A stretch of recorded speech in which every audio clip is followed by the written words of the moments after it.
Time for our third and last race of the weekend then. Oliver Allwood will be on the inside line, and this man Mike Cooper is going to be on the outside line. The run to riches is going to be particularly treacherous this time. Sunny weather, but look back on the third row, you'll just see Will Blackwell Chambers. He's trying to fight his way back to the front, and it's going to be a really interesting battle with several drivers wanting to get on that final podium of the day, and it could be a third different winner. Well, that was a few minutes ago. The drivers now formed up, ready for an action-packed grid. It looks like this. Allwood and Cooper on the front row from Jason Greatrex and Brian Trott. Blackwell Chambers and Charlie Burge on the third row. Stephen Foden and Stuart Simmons are in the top 10 as well. So too are Teddy Clark and Sebastian Fisher. Martin Tolley will be recovering from the 6th row alongside Jack Worry. Then Harry Dean is charging forward with Simon Orange on the 7th row with him. Paul Bateman, Marcus Bailey, Courtney Milnes, Nick Ledoyen, and then the 5 up from the B group. Sam Smith, Alan Bessel, Martin Canning, Clive Poles and Lewis Cannon. So let's see who gets the third race of the day.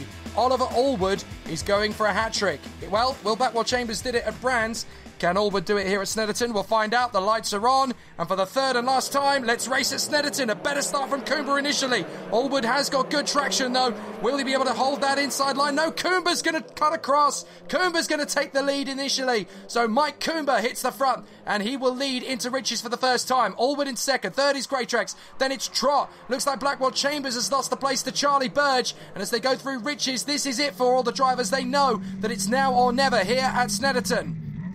Down to the braking zone. Tolly's going to have Foden to his left-hand side. He's going to have to be very careful on the braking zone through Wilson. Was that the best line to hold? Well, Foden is still there. As a bit of grass tracking for Jack Worry in the 6th as he goes a little bit wide out of the hairpin. And as we go down into that long sweeping left-hander at Palmer, still all going perfectly for the race leader, Mike Cooper, getting the best possible start out in front of Oliver Allwood. But Allwood will want to make this 3 wins out of 3, so he's going to be charging as Blackwell Chambers makes his move on the inside of 94 Charlie Burge and gets himself back into P5. My goodness, you don't get to say that very often. Blackwell Chambers back up to P5. So that shows you how close his race weekend has been. Greatrex in third position as he makes his way through Hamilton. Back on the power once again and up down towards that long flowing run. Oh, Greatrex is in 4th position. My apologies. I thought he was in 3rd. I'd forgotten that Cooper was up in front of Allwood and Trott. I couldn't spot him. That's how close the 3 of them were. Now they go through Williams.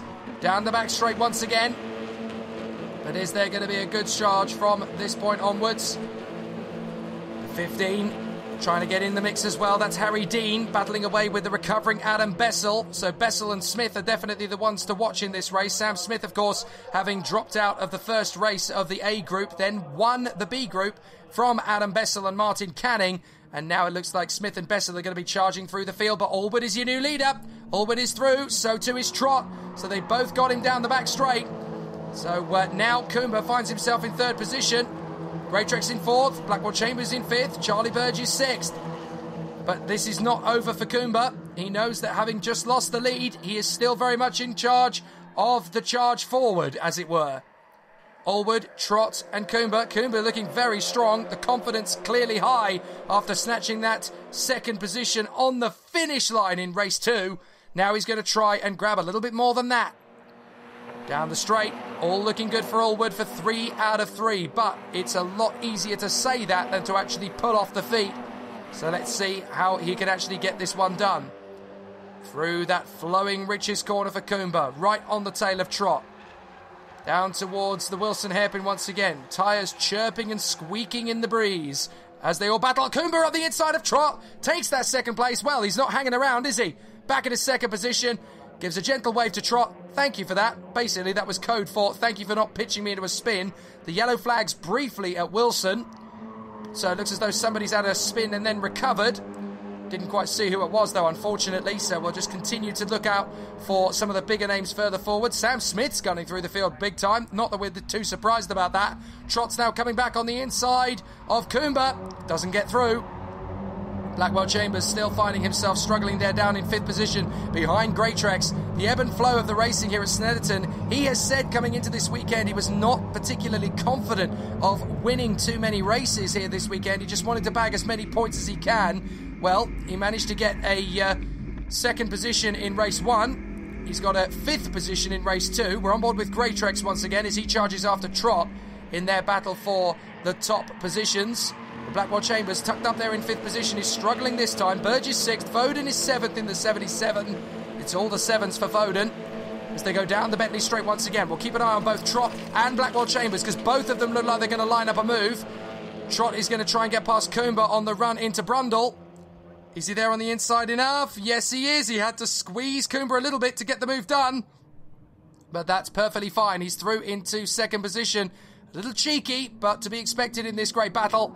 Burge is there in 6th position behind that man, Blackwell Chambers, the reigning champion. Hat-trick hero at Brands Hatch has yet to win here at Snetterton. He knew this was going to be a tough one for him, but Allwood, there he is, the blue and white car up in front, the 63. He won race 1, he won race 2. He's going to try and win race 3 as well. In through the final turn. Up the centre straight once again, and Blackwell Chambers still has Jason Greatrex lined up, but Charlie Burge is closing. Foden is there in 7th, 8th is Simmons, and he's quite close into the battle as well, so it looks like it's an 8-car train. And that is how long it takes for the 8-car train to come through. Not long at all, less than 3 seconds. So Allwood leads, Trott, Coomber, Greatrex, Blackwell Chambers, Burge, Foden, and then Stuart Simmons. 8 drivers all in the mix, and there's only 3 places on the podium for grabs as Foden goes wide into Riches. Oh my word, they're sliding around all over the place. It's definitely greasy out there as Jack Worry makes the move on Teddy Clark out of Riches. Clark has not really got a lot of room to brake there. He was squeezed by Worry as Worry gets through, and very nearly Clark goes into the back of Jack Worry because he doesn't really have a lot of room to play with in the braking zone. But Teddy Clark doing a fine job, battling away, still keeping himself... Oh, getting a little bit loose there into Palmer. It can be so easy to overcook the brakes and lock up. So Allwood, Trott, Coomber, Greatrex, Blackwell Chambers, Burge and Foden with Simmons in there. Oh, and a little bit of a slide. Allwood missed the gear by the look of it. Allwood has dropped down to 4th position. He made a mistake out of Agostini. It looks to me as though Allwood missed the gear. So Trott is through into the lead. Coomber 2nd. 3rd is now Greatrex. Allwood's going to have so much work to do to get himself back into the lead of this race now. And Blackwell Chambers, his closest rival for the championship, he's right in there in P5 behind him. Well, now all odds are looking good with the new leader, and that is Brian Trott. Coomber in 2nd place, 3rd Greatrex, 4th Allwood, and 5th Blackwell Chambers from Burge 6th and Foden 7th. Now Coomber's going for the lead again. So Trott having taken over the lead. Allwood is going to have a look as well to get on the inside of Greatrex, and Allwood has to hang back. Goodness me, that could have ended in tears. 1, 2, 3, 4, 5, 6, 7, and then a gap to 8th place. That is how close it is between the 7 cars in the lead, with the 8th car only a couple of car lengths back. We're on board with Greatrex. Now, how on earth do you gain an advantage in this? Because at the moment, it's stalemate. You've got to wait for the car in front to trip up, miss a gear shift, miss a braking point, through Coram into Murray's. And is this going to be a chance for Greatrex out of the final turn? Oh, he got a good exit there, and he's got a great run this time on Coomber, and he knows it. Allwood's not got too bad a run on him either, but this is Greatrex's chance. He's going to go past 1. He will go on the outside line, though, of Coomber. I'm not sure he's going to hold that through Riches, unless he's very, very brave on the far side. He is going to commit to it, but Coomber's going to get him back. No problem at all about that one. The laws of physics dictate that that one played out that way. Meanwhile, Allwood is now trying to make the same move down the inside to get past Coomber. And Blackwell Chambers is going to make the move on Greatrex. And at the same time, Foden's going to try and make the move on Charlie Burge. And that is Blackwell Chambers through into P4. So Greatrex is down to 5th. Burge is going to get back on the inside of Foden to hang on to that position. No, Foden's through. Foden is through, so Burge had to back out. And then we have, at the back of the queue, Stuart Simmons. Still 8 drivers who could win this race. Oh, I love Mazda MX-5 Championship racing. The British Racing and Sports Car Club's pride and joy. Incredible. Oversubscribed grids mean we have to split this field up into 2 halves. And the first half at the front of the field is feisty, ferocious and frenetic. Now let's see if Allwood can get his move done now to move up into 3rd position to get back past Mike Coomber. It's still a good opportunity here. Now is that... no, sorry, into 2nd position it would be, not into 3rd. My apologies. Blackwell Chambers is trying to come through into 3rd position on Allwood. But both of them have got a good run on the man in 2nd place, Coomber. So Allwood's already going through. Trott is through in the lead, no problem. but Blackwell Chambers is supporting Allwood to try and come through, so Allwood is back in a second place. Blackwell Chambers has to hang back, or does he go right round the outside of Brundle? Yes, he does, and that is through. Neat and tidy for Blackwell Chambers. Goodness me, he had more grip around the outside than I thought he might. Burge now gets the move on Foden. Caught him napping there very nearly, and Simmons is trying to come past and get the same move done at the bomb hole. As they go through Coram, he still has a chance to make it count. There's your leader, Trott. There's your man in second, Allwood. So Allwood is very nearly back to where he was before he missed his gear change, in a similar vein to where Mike Coomber managed to recover to earlier on in the race. So now Blackwell Chambers is back on the podium again. Third position, although that fifth place in race 2 will count against it. Now, mechanical flag is coming out. That means that somebody's got damage. So that means that the damage is so severe that he is not going to be allowed to continue, whoever it is. Now, I'm trying to figure out who it is. It's definitely nobody in the top 8. It's definitely nobody in the top 10. Now, we'll try and figure out whether there is some pretty serious damage for somebody as they come through into the first corner. This is Martin Canning having a bit of a battle with the 54 of Marcus Bailey. And a big tank snapper from the man alongside him as they battle away for position down to the hairpin. That is the 67 of Simon Orange. The clue is in the colour scheme. As they come out of Wilson hairpin, Orange again attacks the 54 of Marcus Bailey, trying to get closer to Martin Canning. Up from the B group after finishing third position. He was originally in the A group, of course. Didn't get a lot of testing in preparation for this meeting, so considering how well he's doing, it's not bad going at all. Still trying to make out who it is that's going to get that, or who's been given, I should say, that mechanical flag. Because surely there's going to be somebody who's incurred the wrath of the stewards. Where else would you get that sort of instruction from the pits? I wonder, is it Simon Orange? Has he got something hanging from the car? No, just my eyes playing tricks on me as the battles continue all the way down the field. Oh, there's Teddy Clark. Teddy Clark is an awfully long way down. What's happened to Teddy Clark that's put him so far down the order? He certainly shouldn't be that low. But it looks as though he's been involved in an incident somewhere and is now on the comeback charge, but he's running out of time to do so. About the halfway point in this race now, and Canning is still having this terrific tussle with Marcus Bailey as they scrabble down the Bentley Straight. Big tyre chirps as they go down. Now something has happened somewhere on the circuit. Oh, that is a spin, and that is the 60 that's come off there. That's Nick Ledoyen. So Nick Ledoyen's had a bit of an incident. Oh, Canning's going to make a move on the inside, is he? On the 54. Good battles from Bailey as he hangs on in front of Canning, and this is an opportunity for Simon Orange to close up. Doesn't matter if you're not at the front of the field, you want to win your battle, especially when it's as feisty as this. This is basically not only the honour of the thick as thieves, this is also who gets the drinks in later. Whoever finishes at the back of your battle is the one buying, clearly. Simon Orange has another look, and he's going to miss his braking point. Oh, good save. He's going to lose the place to the 43, though. Lewis Cannon's going to go through back to the front. Look at this. We got Trott, Allwood, Blackwell Chambers, Coomber, Greytrex, all in there. Burge is in there. Foden is in there. Stuart Simmons still trying to hang on to it. Terrific tussling as Allwood tries again on Trott. Greytrex is through in the fourth place in front of Mike Coomber now. So Greytrex has got himself into P4. Blackwell Chambers absolutely gesturing, shaking his fist wildly, pointing towards Allwood. I think that's a signal to Greytrex behind. Help us, come on. We need to get after Trott.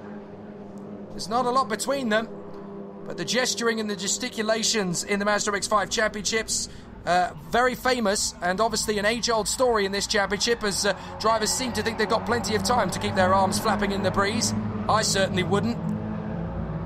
Out of Agostini, down towards Hamilton. We're on board with Greytrex, pursuing the reigning champion and championship leader coming into this weekend.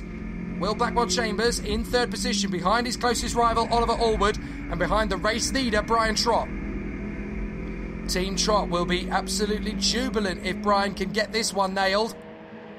And let's see how it works out as they come through Williams onto the Bentley Straight once again. This time Allwood is not quite close enough to get the charge on Brian Trott, but he is going to get some assistance cutting through the air from Blackwell Chambers. Here we go. On the throttle, down the straight, in the slipstream. Here comes Allwood, and he is going to get close enough to Brundle. But which way is he going to be sent? Oh, that's Courtney Milnes who stopped the car. The treble 7, Courtney Milnes, is out of the race. So that is a real shame for Courtney.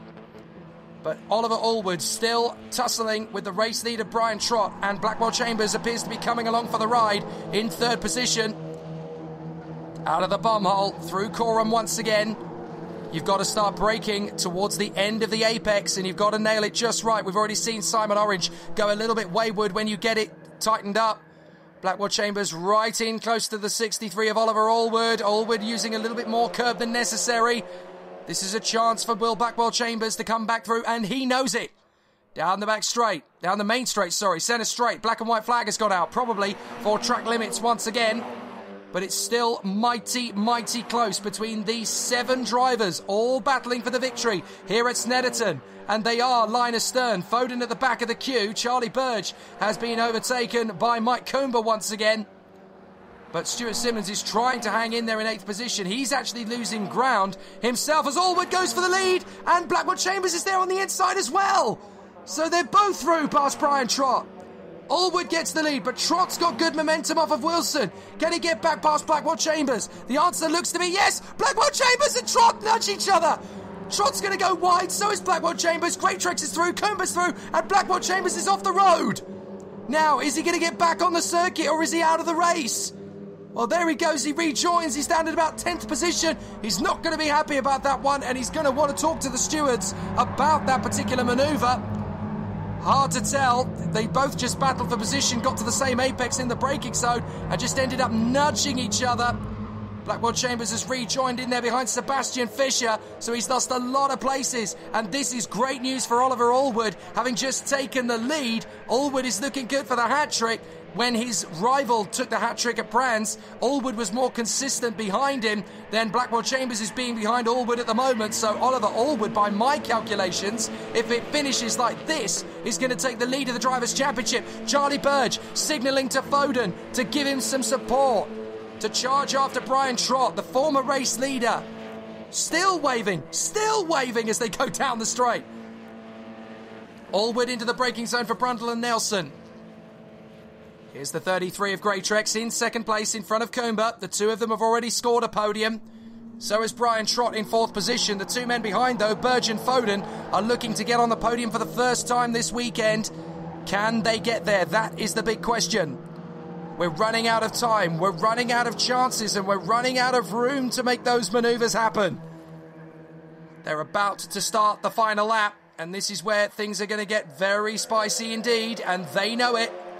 Coomber gets a good exit out of Murray's as they go down the centre straight for the penultimate time. This is the opportunity that they're all looking for, and they know it. Jason Greatrex over the line. There's the board. Last lap. Here we go. And Greatrex is going to have an opportunity to close right up on Allwood as they go into Riches. Blip of the brake. Allwood's drifting slightly wide. Greatrex is going to keep the pace going. He's not quite close enough to chuck it up the inside of Wilson, but he's setting himself up for a great chance. Right behind him, though, he's still got Mike Coomber threatening for every inch of road. Trott is there in 4th position. 5th place, it is still Charlie Burge in front of Stephen Foden. So these 6 cars still battling for the victory. Blackwell Chambers tucked in behind Sebastian Fischer. He's not going to finish any higher than 10th today, unfortunately. So he was the one who really came off second best from that. Not that his rivals will mind. That's Stuart Simmons in the background trying to hang on to his position. And now the squabbles into the braking zones begin. Allwood in front of Greatrex. Trott comes back through on Mike Coomber and gets 3rd position. Burge in 5th. Foden in 6th. Swarming about. Greatrex is trying to make Oliver Allwood make the mistake first. Through Hamilton. Up towards Oggies. This is going beautifully for Oliver Allwood. He just needs to keep the car parked on the apex every time he turns in, and there's not going to be a lot Greatrex can do about it until, of course, they get to the Bentley straight. Into Williams. Careful on the way in. Fast and committed on the way out. This is good from Greatrex. He may get a chance into Brundle. Down the straight. Trott is closing him in, by the way, so this is definitely not done and dusted. This one's going to go to the line again. Are we going to get our 3rd straight side-by-side finish? It's not uncommon in Mazda MX-5s. So let's see how they go through Brundle. Allwood still hanging on to the lead. Still right there is Greatrex. He just needs to stay solid through these last 3 corners. Greatrex is having a look at Allwood. He's not going to make the move into the bomb hole, but he's going to threaten. And Allwood's going to need to be very focused here. Greatrex likewise. He's got Brian Trott trying to come round the far side of Decorum. You can see him in the ring mirror on the left side. And now up to Coram. Is Trott going to be committed and try and get through to second place? Greatrex gets a little bit sideways. I think this is going to be okay for Allwood. But it's a great exit out of the turn for Greatrex. I may have spoken too soon. Greatrex is on the power. He's going to get there side by side once again. It's going to be 3 out of 3 for side by side finishes. I can't call it. I genuinely can't call that. Allwood and Greatrex at the line. They looked like they were absolutely neck and neck. Who on earth got the victory? I don't know. We're going to have to look at the timing screens. Well, there's some debate. Allwood and Greatrex, they were separated by a couple of millimetres by the look of it. So we'll have to see what it says. Coomber was definitely in the mix for the bottom step of the podium, but it's Allwood by 3 thousandths of a second. Trott is third from Coomber. Burge, Foden, Simmons, Bessel, Fisher and Tolley. Blackwell Chambers is only 11th in the end. Dean is 12th from Bailey, Cannon, Orange Poles, Bateman, Clark and Ladoyan. And then we have the last 3 all retirees, unfortunately, Courtney Mills, Jack Worry and Sam Smith. But 3 thousandths of a second to decide the victory. Foden is your fastest man. And that means that after 6 races, Allwood leads the championship by 18 points to Blackwell Chambers. Trott is only 2 behind him. Coomber, Tolley and Simmons in the top 6. Well, Ollie, 3 wins out of 3, but that is not really the whole story, is it? I mean, that was one heck of a showdown. Yeah, I think I made quite hard work of that. I mean, it's been a great weekend. All 3 wins we've had to fight really, really hard for. Unfortunately, that one, I think really I should have made that quite easy, but I fluffed quite a few gear changes, and as my tyres went off, I didn't really handle the degradation very well. And Jason Greatrex did a great job managing his tyres. So, yeah, it was hard work, but it was well fought, so I'm really pleased. I think by my mathematics that means you now move into the lead of the championship as well, so that's going to be an interesting one to take to the next round. Yeah, championship lead, which is nice. Will hemorrhage some points this weekend, which is good for us, but he'll be back at Cadwell. He'll be hard to beat, as will the other guys. It looks like, you know, definitely Brian's rapid, Jason's is on pace there. We've got Mike Coomer, Sam Smith. They're all really, really quick drivers. They're all capable of winning a race, so it's going to be a great season. Well, we'll see you at the Mini Nürburgring, and hopefully there's more silverware there. Good luck. Let's hope so. Thanks a lot. Well, Jason, second position, but if the finish line had been a couple of inches further, that race probably would have been yours. A foot at the most, I think. I think they said at one point my name was at the top, and then it flipped back over somewhere else. I don't know how that works, but yeah, second's brilliant. After the start of the weekend, we didn't get any testing because it was fully booked. The first race was terrible, done a lot of adjustments to the car overnight. Big thanks to the team Redline and my father, put in a lot of work, especially over the winter, making the car as good as it is. And I think it's a race-winning car now, we just got to prove it. But photo finishes like that, I mean, that's why you come racing in the Mazda MX-5 Championship. This is Mazda racing, this is what it's all about. Fantastic, so we'll see you on the top step of Cadwell, no doubt. Definitely, we'll be there. Well, Brian, there was about 7 of you that could have won that race, and you were leading it for quite a long way, so third position might seem a bit disappointing, but what a drive. It was an interesting race. There was a lot going on in that. I did lead for a fair bit, but probably the worst the car's been underneath me this weekend. So I was fighting it and having to really hustle. When I looked in my mirror at one point, there was 8 or 9 cars all in a train. So I was just trying to stay at the front and try and defend it a little. Ollie got down the inside of me and he was struggling to turn it in, and I lost 3 or 4 positions. I got a couple back. Survived a touch with Will as well. So another podium. I can't grumble with that. Big thanks to AB Motorsport and Team Trott, and Cadwell always go well at. So hopefully we'll make another step improvement for them. And of course it means that the championship fight is on, and you know from this weekend how far ahead you were at one point. There is a chance to keep that pace up and find more. Yeah, I think without the slipstreams here, my car, certainly in the first 2 races, was ballistic through the twisty stuff, and it was basically the tow that was keeping us all together. I think Ollie and myself had an advantage at the start of the weekend. The rest pulled it back a little bit by the end, but if we can take that form into Cadwell, the whole team's going to be pretty ecstatic. Yeah, there's quite a lot of twisty stuff at Cadwell, so it should see you quite well. Well, that's true, and I do like the place. It's always treated me well in the past, so hopefully we can find the sweet spot there. Well, that's it for us here at Snetterton from the Group A class of the BRSCC Mazda MX-5 Championship. Oliver Allwood doing here at Snetterton what Will Blackwell-Chambers did at Brands Hatch, the hat trick. But as we go to Cadwell Park, can anyone else do the triple? We'll see you there.